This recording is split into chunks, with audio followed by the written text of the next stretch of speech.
Princess Valara stood in the grand hall of her father's palace, her scales shimmering under the blue lights. She was tall, even for a Kashari, with golden eyes that could read the smallest details in any room. Her people were known across the galaxy for their sharp minds and cold logic. Emotions were weakness to them. Decisions were made with reason, not feelings. Today, her father would ask her to make the most important decision of her life. Emperor Thaxon sat on his crystal throne, his massive form casting long shadows. Around him, the council members waited in silence. Valara knew something serious was happening. Her father rarely called the full council unless war or peace hung in the balance. "Daughter," Thaxon began, his voice deep and measured. "For 3 cycles, we have fought the humans. Not with open war, but with small battles. Border raids. Proxy conflicts. Both sides grow tired. Both sides lose ships and soldiers. This cannot continue." Valara nodded. She had studied the reports. The Human Federation was smaller than the Kashari Empire, but they fought with a strange determination. They never surrendered, even when logic said they should. It confused her. "The humans have proposed a solution," her father continued. "A marriage, a bond between our peoples to seal a peace treaty." The words hit Valara like a physical blow. Marriage. To a human. She had seen humans before on diplomatic channels. They were small, fragile, with soft skin and weak bodies. How could such creatures fight so hard? How could they be worth marrying for peace? "You wish me to marry a human?" Valara asked, keeping her voice steady. "I do not wish it, daughter. I require it. You are my eldest. You understand duty." Duty. The word was like chains around her heart. But Valara was a princess of the Kashari. She would not show weakness. She straightened her spine and met her father's eyes. "What manner of human will I marry?" "A military officer, Commander Jake Morrison. He has agreed to this union. The humans say he is honorable and skilled. That is all we know." 3 weeks later, Valara stood on the neutral station called New Horizon. The station floated in space between Kashari and human territory. Here, the peace treaty would be signed. Here, she would meet her future husband. The human delegation arrived in simple ships. Nothing like the grand vessels of the Kashari fleet. Valara watched from a window as they docked. Her heart beat faster than she liked. She told herself it was just the situation, not fear. Kashari did not fear. When Jake Morrison walked into the meeting hall, Valara studied him carefully. He was tall for a human, with dark hair cut short and gray eyes that seemed calm. He wore a simple military uniform, dark blue with silver marks. He walked with confidence but not arrogance. When he saw her, he stopped and gave a small bow. "Princess Valara," he said. His voice was quiet but firm. "I am Jake Morrison. I hope we can make this work." Valara was surprised. Most beings who met her for the first time showed fear or tried to impress her. Jake did neither. He simply stated his intention honestly. "Commander Morrison," she replied, "I will do my duty. I expect the same from you." Of course, the ceremony happened 2 days later. Valara wore the traditional white scales of a Kashari bride. Jake wore his formal uniform. Representatives from both empires watched as they spoke the words of binding. When it was done, Valara was married to a human she barely knew. The celebration afterward was strange. Humans drank and laughed loudly. They played music that seemed chaotic to Valara's ears.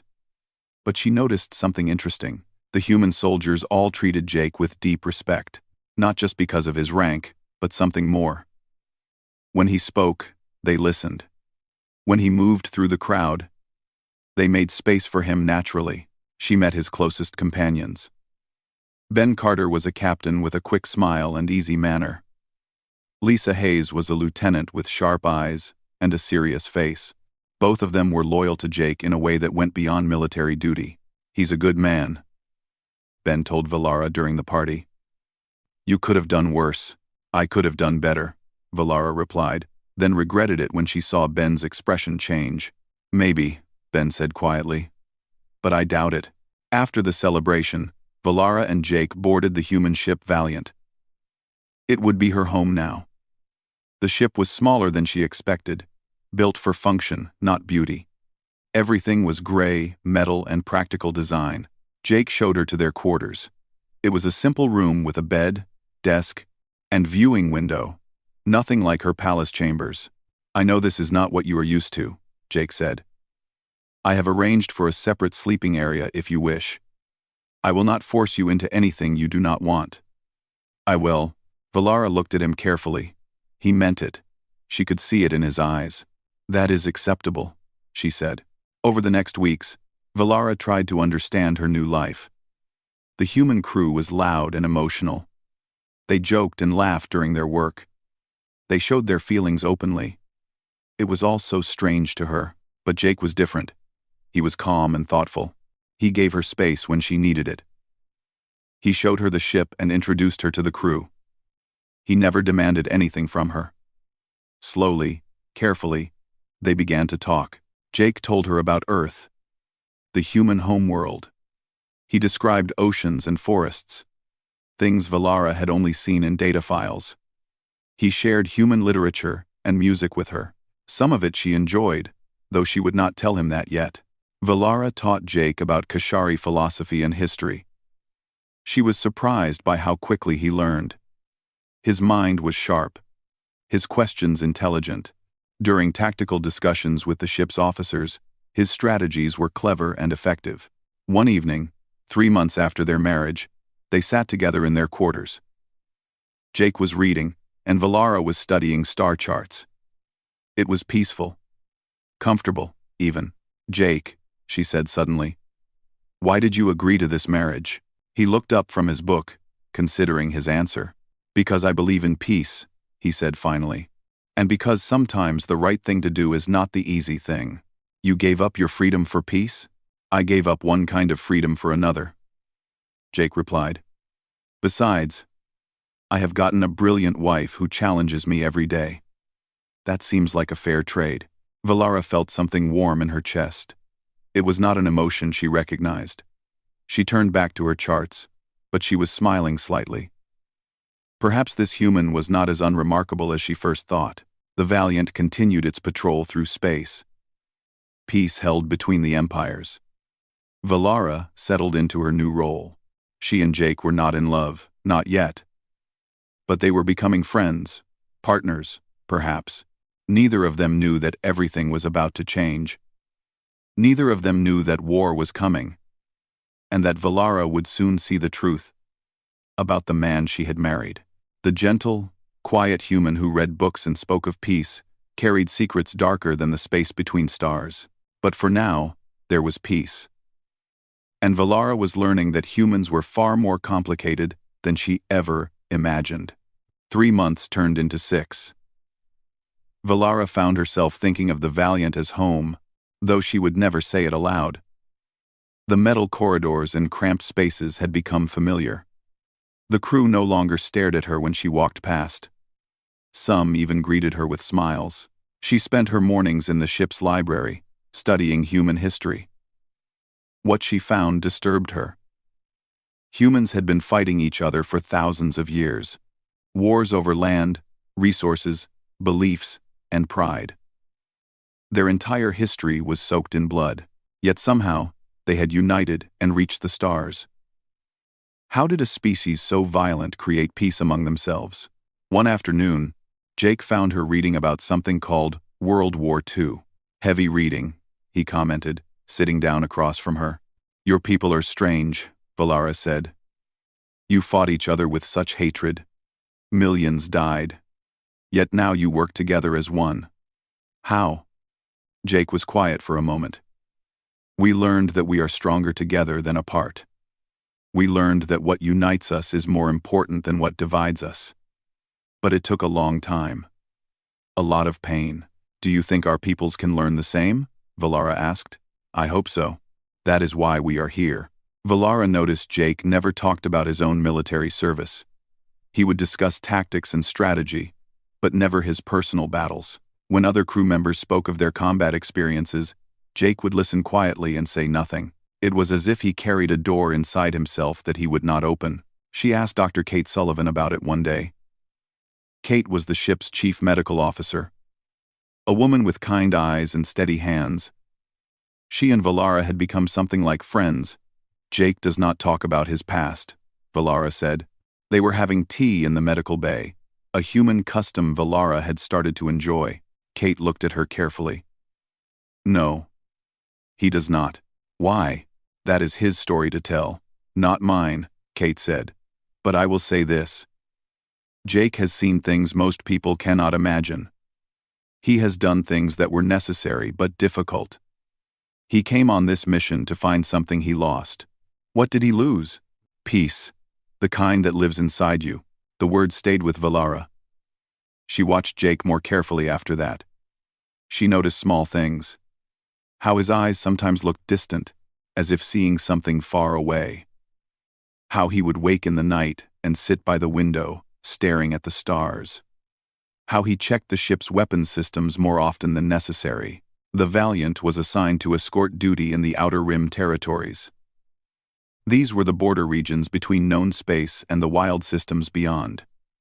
Here, pirates and independent raiders sometimes caused trouble, but mostly, it was quiet.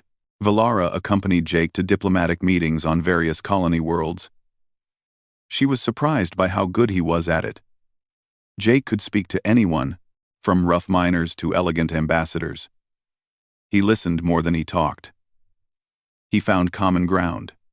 He made people trust him. You are a good diplomat, Valara told him, after one successful negotiation. I learned that most conflicts happen because people do not listen to each other, Jake replied. If you truly listen, you can usually find a solution. Is that why you agreed to marry me? To listen and find a solution? Jake smiled. I married you because it was the right thing to do. But I am staying married to you because I like you. Valara felt that warm feeling in her chest again. It happened more often now when Jake said such things. But peace in the Outer Rim was fragile. Reports began coming in of attacks on remote stations. Ships disappearing. Colonies going silent. The attacks seemed random at first, but intelligence officers soon saw a pattern. The Drath Collective was expanding. The Drath were a nightmare species. A hive mind that consumed everything in its path. They had been quiet for years, building their strength in the dark spaces between stars. Now they were moving again. During a briefing in the command center, Valara saw Jake's face change. It was subtle. His jaw tightened. His eyes became harder, focused. Around him, the other officers sat straighter, more alert. It was as if Jake's mood shifted the entire room's atmosphere. What do we know about their fleet strength? Jake asked. Lieutenant Ryan Cole pulled up tactical displays. Estimates put them at 300 warships, maybe more. They use swarm tactics. Overwhelm defenses with numbers. And their ground forces? Brutal. They do not take prisoners. Every world they have taken is completely destroyed. Valara saw something flicker across Jake's face. Anger? Fear? It was gone before she could identify it.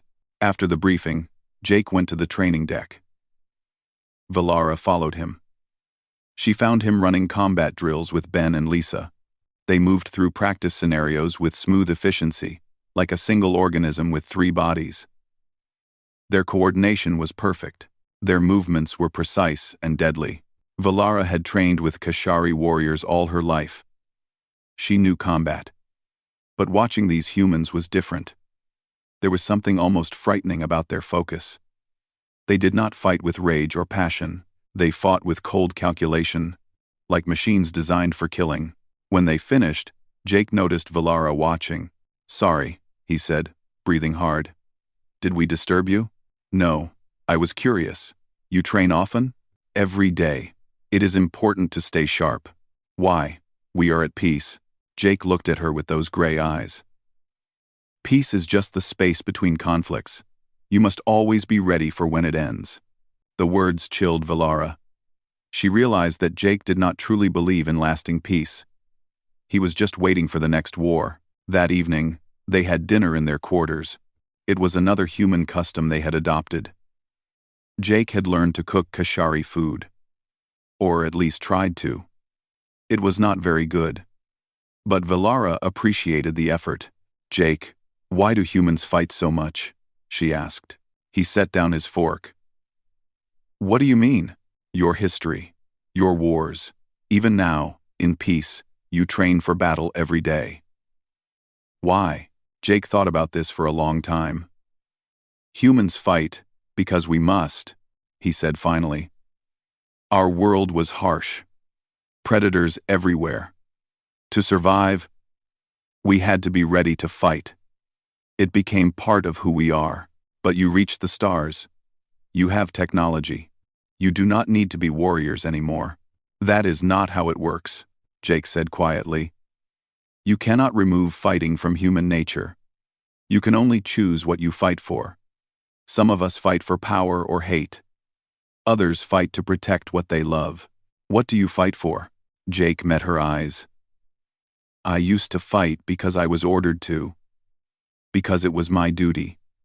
Now, if I had to fight, it would be to protect people who cannot protect themselves. To protect peace, even though that sounds contradictory." "To protect me?" Valara asked softly. "Yes, to protect you." Something shifted between them in that moment. Valara realized their marriage was becoming real. Not just a political arrangement, but something genuine. It frightened her and thrilled her at the same time. The next day, new orders came through. The Valiant was to escort a convoy of civilian ships through the Outer Rim to a colony called Haven's Rest. The colony had requested supplies and medical equipment. It was supposed to be a simple mission. Valara noticed the crew preparing with unusual intensity. Weapons were checked and rechecked. Combat drills increased. Jake spent hours in meetings with his officers, planning routes and contingencies. "You are worried," Valara observed. "Just being careful," Jake replied. "The Drath have been active in this region. I do not like taking civilians through potentially hostile space." "Then why do it?" "Because those colonists need help, and because someone has to." The convoy assembled 3 days later. 5 civilian transports, heavy with supplies. The Valiant and 2 smaller escort ships would protect them. It should have been enough. In normal circumstances, it would have been more than enough. But as they prepared to depart, Valara felt something she rarely experienced. Fear. Not for herself, but for the people around her. For the crew. For Jake. She did not understand why she felt this way. Jake found her standing by a window, watching the stars. "Are you ready?" he asked. "I do not know," Valara admitted. "Something feels wrong." Jake nodded. "I feel it too. But we have our duty." They stood together in silence, watching the darkness of space. Neither of them knew that in just a few days, everything would change. The quiet life they had built together was about to shatter, and Valara would finally learn the truth about the man she had married. The convoy traveled through space for 2 days without incident. Valara began to relax. Perhaps her fears were unfounded. Perhaps this would be just another routine mission. She was in their quarters when the alarm started screaming. Red lights flashed throughout the ship. The floor vibrated as the Valiant's engines pushed to full power. Valara ran to the bridge, her heart pounding. She had never heard the ship's alarms before. The sound was terrible, urgent, demanding action. When she reached the bridge, chaos greeted her. Officers shouted reports. Screens showed dozens of red contacts appearing from nowhere. The Drath fleet had found them. 30 enemy ships, Ryan called out. "No, 40. More appearing every second." They were hiding in the asteroid field. Captain Henderson, the Valiant's commander, stood at the center of the bridge. His face was pale. "We cannot fight that many. Begin emergency retreat pattern. Get those civilian ships turned around." But it was too late. Drath warships were already moving to surround the convoy. Their ships were dark and twisted, like metal insects. They fired without warning. Green energy beams cut through space. One of the civilian transports exploded. Just like that, 300 people died. Valara watched it happen on the main screen. She felt sick. "Return fire," Henderson ordered. "Protect the remaining transports." The Valiant shook as weapons fired. The two escort ships moved to shield the civilians. But the Drath kept coming. More and more ships appeared. The battle was impossible. They were outnumbered 10-1. Then a Drath weapon struck the Valiant's bridge directly. The explosion was deafening. Metal and fire filled the air. Valara was thrown to the floor. When she looked up, she saw Captain Henderson lying still, his chest crushed by debris. He was dead. For a moment, everyone froze. The captain was dead. They were surrounded by enemies. They were all going to die. "Commander Morrison to the bridge." "Commander Morrison to the bridge, immediately." Jake arrived within seconds. He must have been running. He took in the situation with one quick look. The dead captain, the panicking crew, the overwhelming enemy force on the screens. Then something changed in him. Valara saw it happen. It was like watching a mask fall away. Jake's expression became cold, focused, absolutely calm. When he spoke, his voice was different. It was hard as steel, sharp as a blade. "Listen to me," Jake said, not loudly but with complete authority. Every person on the bridge turned to him. "Henderson is dead. I am taking command. We are going to survive this, but only if you do exactly what I say. Do you understand?" "Yes, sir," the crew responded as one. Jake moved to the command station. His hands flew over the controls, pulling up tactical displays. He studied them for maybe 5 seconds. 5 seconds to analyze an impossible battle situation. "Amy, hard turn starboard. Ben, I need you on weapons. Lisa, coordinate with the escort ships. Ryan, reroute all power from non-essential systems to shields and engines." The orders came fast and precise. The crew moved to obey without question. Valara realized they had been waiting for this. They knew Jake. They trusted him. This was not the first time he had led them in battle. "Sir, we cannot win this fight," Lisa said calmly. "Recommend we focus on saving the civilian ships." "Agreed. We are not here to win. We are here to protect those transports." "Ben, target the Drath ships moving on the civilians. Ignore the ones attacking us unless they get too close." The Valiant turned sharply. Valara grabbed a console to keep from falling. The ship's weapons fired in coordinated bursts. 3 Drath ships exploded, but more took their place. "Amy, set course for the Serpent Nebula. Maximum speed." "The nebula?" "Sir, our sensors will not work in there. Neither will theirs. Move." Valara watched in amazement as Jake orchestrated the retreat. It was like watching an artist at work. Every decision was perfect. Every order saved lives. Under his command, the Valiant protected the civilian ships while fighting off impossible odds. One of the escort ships was destroyed. Jake's jaw tightened, but he did not hesitate. He adjusted the plan instantly. The Valiant took the position of the lost escort, covering the civilians. They raced toward the nebula, a massive cloud of gas and dust. The Drath fleet pursued.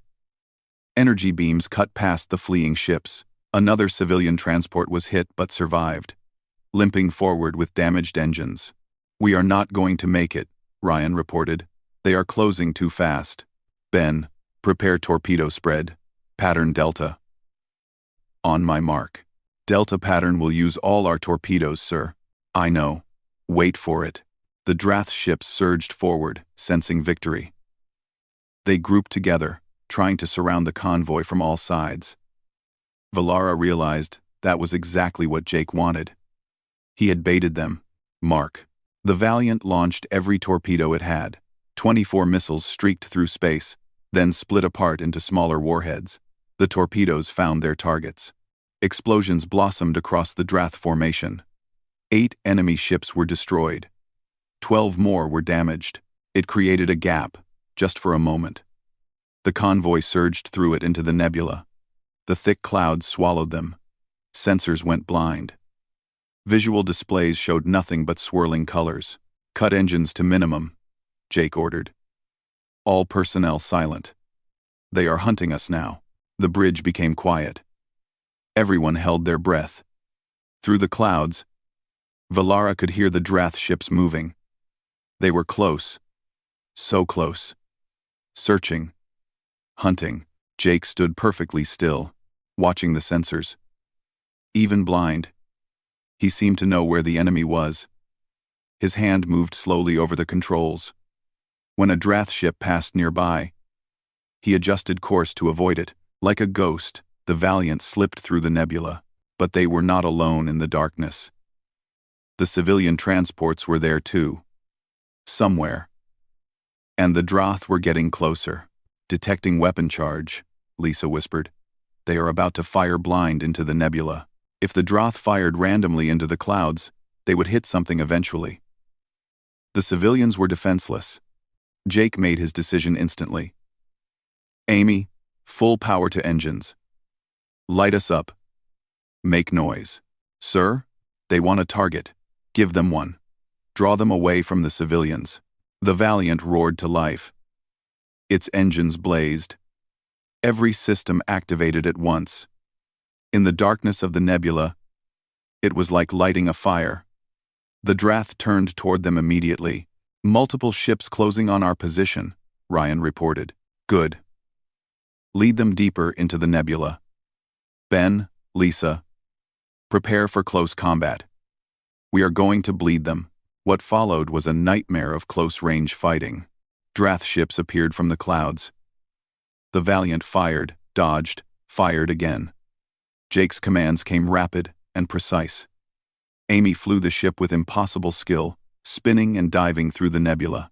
Ben's weapons found targets that should have been invisible.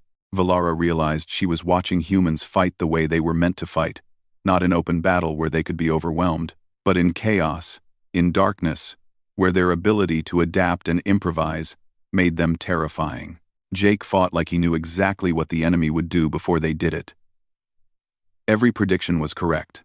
Every trap worked. The Drath lost ship after ship in the nebula, chasing a target they could not catch, but the Valiant was taking damage. Alarms blared. Systems failed. A Drath beam cut through the hull near engineering. Crew members died. Valara heard their screams. Jake's expression never changed. He kept fighting, kept commanding. But Valara saw something in his eyes. Pain. Guilt. Every death hurt him.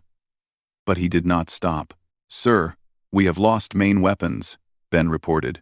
Running on backup systems only. How many Drath ships left? At least 15 still hunting us. And the civilians? They escaped the nebula 10 minutes ago. They are running for Kashari space. Jake nodded. Then we did our job. Amy, set course for the nebula edge. Sector 7. We are leaving. They ran. The damaged Valiant pushed through the clouds toward clear space. The Drath followed, still hungry for the kill. But as they broke free of the nebula, help arrived. Kashari warships, 6 of them, their white hulls gleaming. They had responded to the civilian ship's distress call. The Drath scattered, unwilling to fight fresh opponents. The battle was over. They had survived, but the cost had been terrible. Valara looked around the bridge. It was covered in blood and debris. 23 crew members were dead. Captain Henderson was dead. 2 ships destroyed, hundreds of lives lost, but 3 civilian transports had survived. Over 1,000 people saved. Jake stood at the command station, still calm, still focused. But Valara saw his hands shaking slightly. She walked to him. Up close, she could see the exhaustion in his eyes, the weight of command crushing him. You saved them, she said quietly. I lost so many, Jake replied, his voice barely a whisper. You saved more than you lost. Jake looked at her. That is what I tell myself. Every time. I save more than I lose. But the ones I lose, they stay with me. All of them. For the first time, Valara understood. This was the burden Jake carried. This was the door he kept closed. He was a warrior. Yes. But being a warrior meant living with the dead. The Valiant limped to Haven's Rest colony on emergency power. The Kashari warships escorted them, offering protection and medical aid. Valara sent a message to her brother Korvan, who commanded the Kashari fleet in this sector. She thanked him for the rescue but did not tell him everything she had witnessed. How could she explain what she had seen? Jake Morrison, her quiet husband who read books and spoke of peace, had fought like a demon. He had commanded the battle with skills that terrified her. He had saved 1,000 lives through sheer tactical brilliance, and he had done it while carrying the weight of every death like stones on his back. The colony's repair crews worked on the Valiant for 3 days. During that time, Jake barely slept. He visited every wounded crew member in medical. He wrote personal messages to the families of the dead. He reviewed the battle again and again, looking for what he could have done better. Valara found him in his office late one night, staring at casualty reports. "You need to rest," she said. "I will rest when everyone is safe," Jake replied without looking up. "They are safe. You saved them." "I lost 23 people." Valara sat down across from him. "Jake, who were you? Before this marriage, before the peace mission, who were you really?" Jake was quiet for a long time. Then he started talking. "I was part of a unit called the Iron Wolves. Special operations. We did the missions that could not be done by regular forces. Impossible missions behind enemy lines. We fought in the border wars for 8 years. I lost count of how many battles, how many people I killed. Why did you stop? Because I was becoming something I did not want to be. A weapon without a soul. The war ended, and I volunteered for this peace mission. I thought, maybe I could find redemption. Maybe I could be something other than a soldier." "You are more than a soldier," Valara said. "You are a leader, a protector. Sometimes I wonder if there is a difference." Before Valara could respond, alarms sounded again. They ran to the bridge. The main screen showed a nightmare. A massive Drath fleet was approaching Haven's Rest. Over 100 warships, and they were not just passing through. They were here to attack the colony. 2 million people live on that world, Ryan said, his voice shaking. "We cannot evacuate them in time." Jake studied the tactical display. "The Kashari ships? Only 6 of them. Not enough to stop that fleet. What about reinforcements? Nearest human Federation fleet is 4 days away. Kashari reinforcements are 3 days out. Then we have to hold them for 3 days," Jake said calmly. "Sir, that is impossible. We are 1 damaged ship." "I know. But we are going to do it anyway." Over the next hour, Jake coordinated with the Kashari commanders.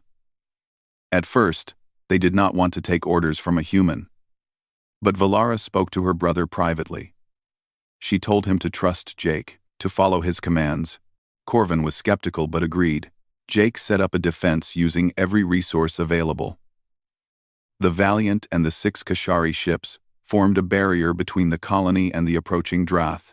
On the planet's surface, colony defense forces prepared for ground combat. Every civilian who could hold a weapon was armed. It still was not enough. The Drath arrived 12 hours later. Their fleet was enormous, blotting out the stars. They did not bother with communication. They simply attacked. "Here we go," Jake said quietly. "Amy, evasive pattern. Ben, target their command ships first. Make them angry. Make them focus on us." The battle began. The 7 ships fought against impossible odds. But Jake commanded them like pieces on a game board. He used every trick, every tactic. The Kashari commanders were amazed. They had never seen anyone fight like this. Valara stood on the bridge, watching her husband work. He was completely focused, utterly calm. Orders flowed from him in a steady stream. Each one saved lives. Each one bought more time, but the Drath kept coming. 1 Kashari ship was destroyed. Then another. The Valiant took heavy damage. Still, they fought. "They are breaking through to the planet," Lisa reported. "Drath troop carriers are landing on the surface." "Expected," Jake said. "Ryan, inform ground forces to implement Defense Plan 7. Sir, we need help down there. The colony militia cannot stop Drath ground troops." Jake looked at Valara. "I need to lead the ground defense personally. Can you command the ship? I am not trained for this, Valara said. You have been watching me for 3 days. You understand tactics better than most officers. I trust you. The words hit Valara hard. He trusted her. Not just with his ship, but with everything. I will do it, she said. Jake assembled a strike team. 20 Marines, including Ben and Lisa. They took a dropship to the planet's surface, racing to join the colony defense. Valara watched them go, fear clutching her heart. Then she turned to the bridge crew. Continue the attack pattern. Do not let the Drath ships get comfortable. On the planet below, Jake's team landed in the colony's main settlement. The Drath were already there. Their soldiers were nightmares. Twisted creatures controlled by a single mind. They killed without mercy, without hesitation. Jake led his Marines into battle. Valara watched through orbital feeds, unable to look away. She saw him move through the combat zone like a force of nature. Every movement was precise. Every shot found its target. The other Marines followed his lead, fighting with the same terrifying efficiency. But there were so many Drath. They poured from the landing ships in waves. The colony defenders were being overwhelmed. Civilians died. Buildings burned. Jake fought deeper into the enemy formation. Valara realized what he was doing. He was hunting the Drath neural node, the organic computer that controlled their forces in this area. If he destroyed it, the Drath soldiers would lose coordination. He is going to get himself killed, Kate said. She had come to the bridge to watch. That is how he fights. He finds the enemy's heart and stabs it, no matter the cost. Can we help him? Valara asked. Not from here. All we can do is watch. Jake and his team fought through street after street. Ben was hit but kept fighting. Lisa took a wound to her arm and did not slow down. They were machines. Perfect killing machines. But they were also protecting civilians, pulling wounded people to safety, buying time for evacuations. Valara saw why humans were feared across the galaxy. They did not just fight to win. They fought to protect. And they would die before giving up. Jake found the neural node in an old warehouse. It was a pulsing mass of organic technology, surrounded by Drath guards. The battle that followed was savage. The Marines fought with everything they had. Ben went down, badly wounded. Lisa covered him, firing with one working arm. Jake charged the neural node with explosives. Drath soldiers swarmed him.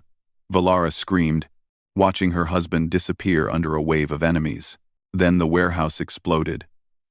The entire building went up in flames. The Drath soldiers on the planet's surface suddenly became uncoordinated, confused.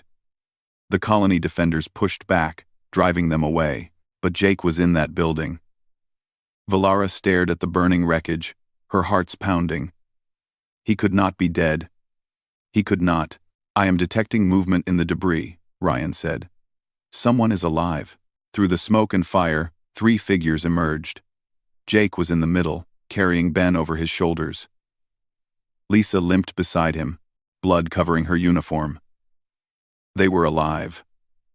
Battered. Burned. But alive. Valara felt tears on her face. She did not care. She was Kashari. She was supposed to be emotionless and logical. But in that moment, she felt more emotion than in her entire life. Valara. Jake's voice came through the communication system. How is the space battle? We are holding, she managed to say. Good. Keep holding. Reinforcements will arrive. I believe in you. 4 more hours passed. Valara commanded the Valiant, using everything Jake had taught her. The ship was falling apart. 2 more Kashari ships were destroyed. They were down to just 3 ships against 70 Drath vessels. Then the stars filled with light. Kashari reinforcements had arrived. Her brother Korvan led 30 warships into battle. The Drath fleet, already weakened, began to retreat. The battle was won. Haven's Rest was saved. 2 million people lived because of Jake's tactics and the sacrifice of his crew. When Jake returned to the ship, Valara ran to meet him. She found him in the hangar, covered in blood and burns. She did not care about Kashari dignity. She did not care about proper behavior. She went to him and held him. "I watched you fight," she said. "I saw what you really are." "A monster?" Jake asked quietly. "No. A god of war. Terrible and beautiful. You fight like a legend." Jake pulled back to look at her. "Does that frighten you?" "Yes," Valara admitted. "But it also shows me the truth. You carry this power, this ability to destroy, but you use it to protect. That is what makes you more than a weapon. That is what makes you human." In that moment, their marriage became something real. Not political convenience. Not strategic alliance. Love. The medical bay was crowded with wounded. Human and Kashari crew members lay side by side, receiving treatment. Kate moved between them with her team, saving everyone she could. Ben was in surgery, fighting for his life. The injuries from the warehouse explosion had been severe. Jake sat outside the surgery room, his head in his hands. Valara sat beside him. They did not speak. There were no words for what they had been through. After 6 hours, Kate emerged. She looked exhausted, but smiled. "He will live. It was close, but we got him stabilized. Kashari medical technology helped. Their healing methods are more advanced than ours in some ways." Jake stood and hugged Kate. "Thank you. Do not thank me. Thank your wife. She is the one who made sure we had access to Kashari medical supplies." Later that night, Valara and Jake stood in their quarters. The room had been damaged in the battle, but they did not care. Jake was cleaning his weapon. A human habit Valara had learned meant he was thinking deeply. "I lied to you," Jake said suddenly. "About what?" "When we married, I said I believed in peace. That was only half true. I wanted to believe in peace, but deep down, I knew it would not last. I knew war would come again. I was just waiting for it." Valara sat down beside him. "And now? Now I know that peace is worth fighting for. Not because it lasts forever, but because of what it gives us in the time we have. These past months with you, learning about your culture, building something together. That was peace, and it was worth every battle to protect it." "You saved 2 million people," Valara said. "Human and Kashari. You proved that our peoples can work together. We proved it together. You commanded that ship when I could not. You trusted me when I asked for command. You bridged both our worlds." Valara took his hand. "I need to tell you something. I thought humans were weak when we first married. I thought you were unremarkable. I was wrong. Humans are not weak. You are terrifying. You fight with a determination I have never seen. You never give up, even when you should. Even when logic says you will lose." "Is that a compliment or a criticism?" Jake asked with a slight smile. "Both. You scare me, Jake Morrison. But you also inspire me. My people value logic and reason, but I have learned there is a logic to emotion. There is a reason why you fight so hard. You love deeply. And that love makes you strong." Jake pulled her close. "I love you, Valara. Not because of politics or duty. I love you because you challenge me, because you see both parts of me, the warrior and the man. And you accept both." "I love you too," Valara said. She had never said those words before in her life. Kashari did not speak of love easily. But now, after everything, it felt natural. It felt true. The next days were busy. Repair crews worked on the Valiant. Diplomats arrived from both the Human Federation and the Kashari Empire. The battle at Haven's Rest had changed everything. Both sides had seen their people fight together, die together, and win together. Emperor Thaxon contacted Valara directly. "Daughter, your reports of this battle have impressed the Council. This human you married, he is not what we expected. He is more than anyone expected, Father. The Council wishes to honor him. And you will both address the combined assembly of our peoples." 3 weeks later, Valara stood before the largest gathering in galactic history. Representatives from every human world and every Kashari planet filled the Great Hall. Billions more watched through broadcasts across space. She wore the formal robes of a Kashari princess, but with one change. On her shoulder, she wore the insignia of the Valiant's crew. Human and Kashari. Together. I stand before you as someone who has lived in both worlds, Valara began. I married a human for peace. I did not know him. I did not trust him. I thought humans were weak, emotional, and illogical. She paused, letting the words sink in. I was wrong. Humans are not weak. They are strong in ways we Kashari never understood. They fight, not from logic, but from love. They protect not because strategy demands it, but because their hearts demand it. They never surrender, not because they are stupid, but because they value hope above survival. Valara looked at Jake, who sat in the audience. He looked uncomfortable with the attention but smiled at her. I watched my husband fight like a god of war. I saw him command battles that should have been impossible to win. I saw him carry the weight of every death, every loss, as if each one was personal. That is the human way. They feel everything, and that feeling makes them capable of greatness. She turned to address the Kashari representative specifically. We have always prided ourselves on our logic. But I have learned that emotion is not weakness. Love is not illogical. The bonds that humans form, their loyalty to each other, their willingness to die for strangers, these things are a different kind of logic. A logic of the heart. And it works. Now she addressed the entire assembly. The Drath will return. They are a threat to all of us. Alone, neither humans nor Kashari can stop them. But together, we are stronger. Together, we can protect the innocent. Together, we can build something that lasts. She raised her hand, showing her wedding ring. This marriage began as a political arrangement, but it became real through shared struggle. Our two empires can do the same. Let our union be the foundation of something greater. Not just peace, but alliance. Not just coexistence, but friendship. The hall erupted in cheers. Human and Kashari voices together, celebrating the new alliance. After the speech, there was a ceremony. Jake was promoted to admiral, though he requested to remain on the Valiant. Valara was named official ambassador between the two empires. Ben, who had recovered from his wounds, was promoted to captain. Lisa and the other survivors of the battle received medals from both governments. That evening, Valara and Jake walked through the gardens on the Kashari homeworld. The planet's 3 moons hung in the sky, casting silver light on the flowering trees. What happens now? Valara asked. We rebuild. We prepare. The Droth will return, and we will be ready.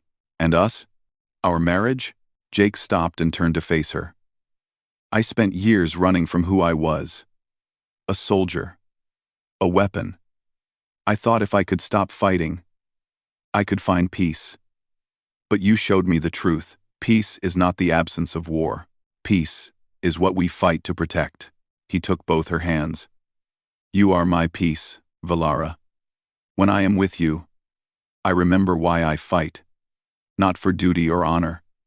I fight to protect the world we are building together. Then we will build it together, Valara said. Both of us. Human and Kashari. Warrior and diplomat. Heart and mind. They stood together under the alien stars. 2 people from different worlds who had found each other through war and chosen each other through love. 6 months later, the Valiant returned to active duty.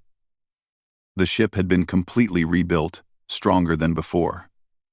Valara and Jake commanded it together. He handled military operations while she managed diplomatic missions. They were a perfect team. The Drath threat grew stronger, but so did the human Kashari alliance. Together, the 2 empires built new ships, trained together, and shared technology. Other species saw this alliance and began to join. A coalition formed against the Droth menace. Ben served as Jake's second in command, fully recovered and ready to fight again. Lisa commanded the tactical division with her usual precision. Kate ran the medical bay, which now included both human and Kashari doctors learning from each other. Ryan coordinated communications between the Allied fleets. The crew of the Valiant became a symbol of what the Alliance could be. Different species working together, trusting each other, protecting each other.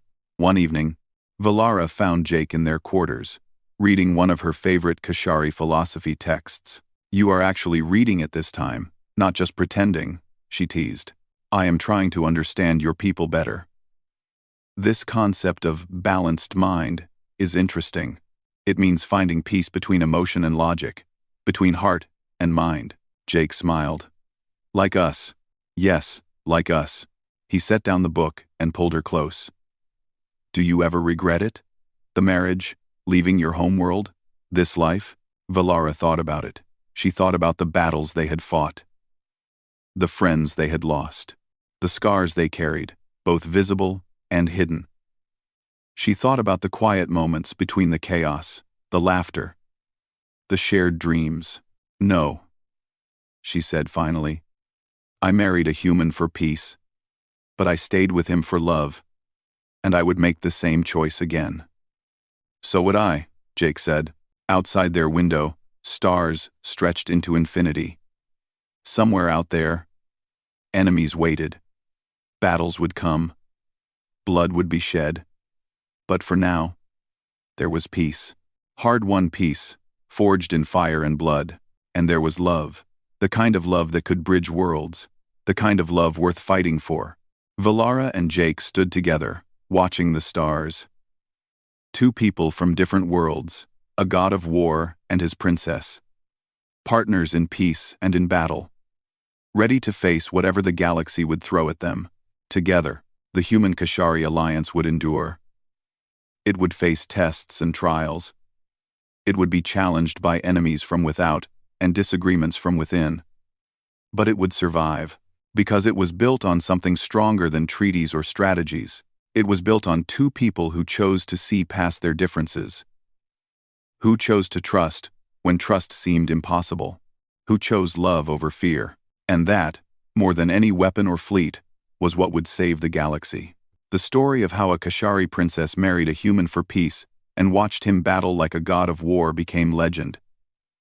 Children of both species grew up hearing it.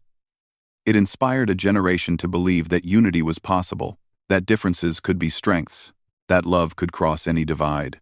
But for Valara and Jake, it was simply their life. Strange, difficult, beautiful. A life they had chosen together and would continue to choose every day for the rest of their days. Peace had been forged in fire, and it would be protected by those who understood the cost of war and the value of peace. Together, they would face the stars.